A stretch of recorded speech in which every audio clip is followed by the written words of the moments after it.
Oui, chers frères, chers sœurs, dans tout ce que nous faisons, nous devons comprendre c'est quoi la volonté de Dieu. Lorsque nous prions, n'oublions pas à mettre cette chose. Père, si c'est par ta volonté, que cela soit fait. Beaucoup de gens oublient cette paraphrase ici.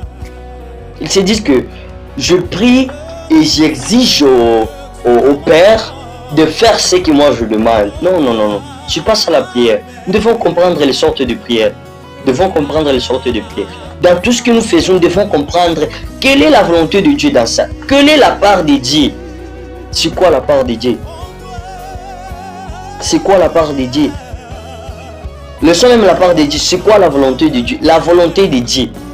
Tu pries, tu exiges au Père, mais quelle est la volonté? Son fils lui-même d'abord, Jésus-Christ à la croix, il a bien dit dans sa prière, Père, si c'est par ta volonté, éloigne-moi de cette coupe. Personnellement, d'abord, moi, ma requête est que tu m'éloignes de cette coupe. Mais si cela te plaira, éloigne-moi de cette coupe.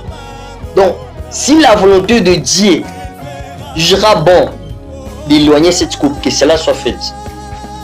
Donc, nous devons comprendre. Nous devons comprendre quelle est la volonté de Dieu dans tout ce que nous faisons. C'est quoi la part de l'Éternel? Lorsque tu pries, cher frère, lorsque tu pries, chère sœur, mettez aussi la part de Dieu dedans.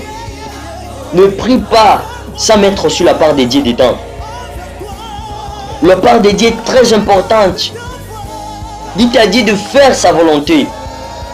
Dites à Dieu de faire ce qui est sa volonté. Ne prie pas au hasardement. Mettez la volonté de Dieu dedans. Lorsque tu mets la volonté de Dieu dans tes prières, là tu condamnes à l'Éternel. Donc tu condamnes l'Éternel de faire qu'advienne que pourra. Qu'advienne que pourra. Peut-être je peux me dire, Seigneur, je souffre. Mais si c'est par ta volonté, que cette souffrance continue dans ma vie. Et le Seigneur verra, ah, non, c'est pas ma volonté. J'ai bien promis dans la Bible que mon serviteur s'élèvera et sera haut placé. Comment alors il souffre? Donc je dois éloigner la souffrance dans sa vie. Et là même tu verras que la souffrance s'éloigne dans ta vie. Donc dans tout ce que tu fais, dans tout ce que tu commets comme tu entreprends, dans tout ce que tu entreprends, mettez la part de Dieu dedans. Et tu verras la gloire de Dieu se manifester.